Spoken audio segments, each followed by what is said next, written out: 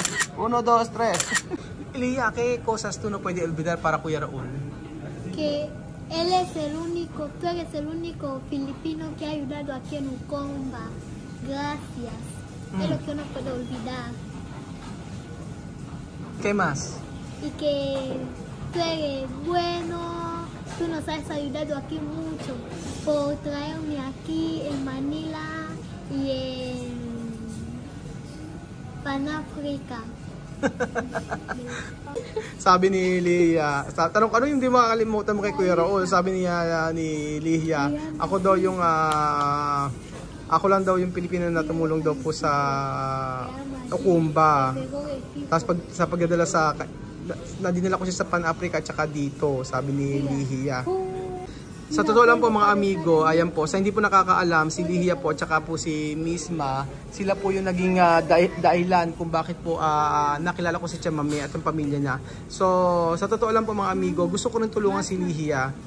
Gusto ko rin siya makapunta sa Pilipinas, pero ang problema po ay ang kanyang pamilya. So, hindi naman po pwede na ayaw ng pamilya tapos ipipilit ko yung aking gusto. So, maraming Pilipino, maraming may gusto po doon kay Lilia. At ako din gusto ko yung bata na to at napakabait. And then, maaasahan po yan. Kaya lang po, ang problema po kasi ay ayaw, hindi pinapayagan. And then, nagkaroon ng issue sa pera, yung magano sa pamilya po ni Lilia. Pero, ngayon po mga amigo, nung nakausap ko po yung lola ni Lilia, actually din ako nagpaalam sa lola ni Lilia. Ang sabi ko po ay, baka po pwedeng imbitahan ko si Lilia na kumain sa labas. Tapos, sabi kasi niya, Mami, ikaw na lang ang kumausap kasi ako hindi ako kakausapin ng nanay niya. Sabing ganun. Pero yung lola ang kinausap ko po mga amigo kasi laging wala yung kanyang nanay sa bahay. Yung lola lang po mga amigo. So, ayun po. Salamat ulit sa dalawang bata na ito na naging way, naging instrumento ng Lord para makilala ko po ang pamilya Matinga. At salamat sa Diyos dahil kung hindi dahil sa kanilang dalawa mga amigo ay hindi tayo makakatulong sa Ukumba. Kasi mas nakilala ko ang mga tao dito nung time na nakilala ko sila Tia Mami. Alam niyo, napakasarap po ng kanilang yuca. Ito po yung yuca, kamote, kamote chips. So, dito po sa mga resto dito, kapag kumakain ka, kung nagbibigay sila ng mga ganito, like minsan tinapay po, tapos mayroong butter or mayonnaise o mayonnaise, tapos minsan naman po mani, depende po. So, masarap to, ito napakalutong. Comprobar. Comprobar. Esto, yuca. Sí. Está bien, no? Malutong. Na medyo maalat siya. Medyo maalat. Con sal, no? Qué bien, con sal o con azúcar? Sal. Con sal o azúcar? Sal. Sabi ko mas masarap kung asukal o asin. Asin daw. So ayan pa mga amigo, ito na po ang order ni Misma. Grabe, medyo pollo. Sarap ng chicken na yan mga amigo. Native na chicken. Tapos meron pang pizza na barbacoa. And then syempre, ayan, ito rin yung kay Lihiya. Sarap niyan. Señor Jesús, gracias por este día, gracias por cuidar de tu familia, bendígale en el nombre de Jesús, por todo lo que nos hace, por tenernos a ver a mejor viajar que viaje bien, feliz, en el nombre de Jesús. Amen. Sabi ni Lihiya, tanong ano yung hindi makakalimutan mo kay Kuya Raul? Sabi niya ni Lihiya, ako daw yung ako lang daw yung Pilipino na tumulong daw po sa Ukumba. Tapos sa pagdadala sa nadinala ko siya sa Pan-Africa at saka dito, sabi ni Lihiya. Ako mer. Ako mer. Ayan. Sarap niyan mga amigo, hamonado. Hamonado tawag nila eh, pero the best yung chicken. Comprobar esto. Masarap din ito mga amigo, yung kanilang barbecue pizza. Promise, the best. Pero, ha? Salsa? Maasim daw yung salsa niya, totoo ba? Tignan natin, salsa daw maasim. Maasim nga. Bakit kaya maasim? Agrio? Mucho limón. Mucho limon. Naku, nadami daw ng lemon. Ba't nung kumain kami dito, hindi naman ganyan, hindi naman maasim, pero mauubos dyan. Sin limon, mucho lemon, igual, no? Comer todo. Mucho dinero daw. Ay, hindi raw pwedeng, hindi raw pwedeng, sayangin ng pera. Kakainin daw lahat. Kung pikante, Liya. Maasim nga, maasim yung lemon niya eh. Pero sabi na sa Poyo, yung Poyo, ano to, nung kami umorder dati dito, ganito yung order ko, masarap din. Kaso ngayon medyo maasim yung sauce niya. Bakit kaya? Mi parte de pizza, yo llevaba para mi mamá. Y también abuela. Yung kanyang yung kanyang parte daw ng pizza daw niya, iuwi daw niya para sa kanyang nanay, tsaka sa kanyang lola. Ako, nilagay ng mayonesa. O yan, ayan na, yung mayonesa. Mahilig sila talaga sa mayonnaise eh, tsaka sili eh. Ano pa ititira? Kinain nyo na. Order na lang uli. Kay palta? Nada? No palta? No. Wala naman daw kulang. Oh. Kay palta?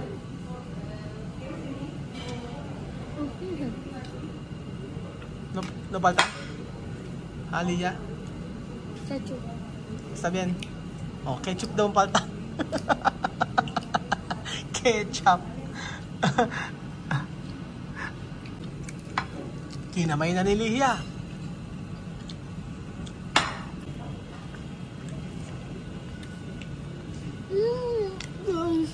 corazón. Gracias, Kuya Raúl. Vamos a poner esto. Llevamos esto en carrito. Así mañana calentamos un poco y después comemos. Continúa. ¿Cómo? Continúa. Esto, yabar. Para comer. ¿Qué significa esto? Amiga. Ha? Amiga. O mas? Amigas daw, friend. Mga ganun pa no? Grabe si Lia, oh. Kanina kinakamay, oh.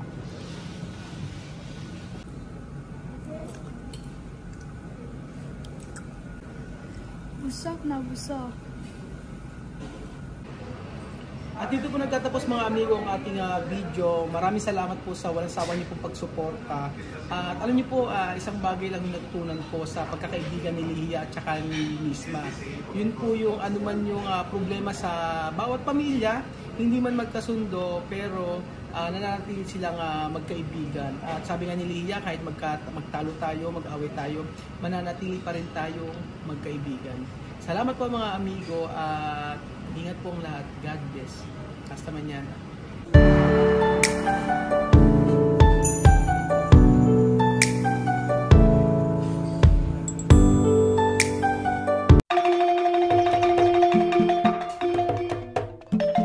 Na-appreciate ko yung paano sila nagdadasal.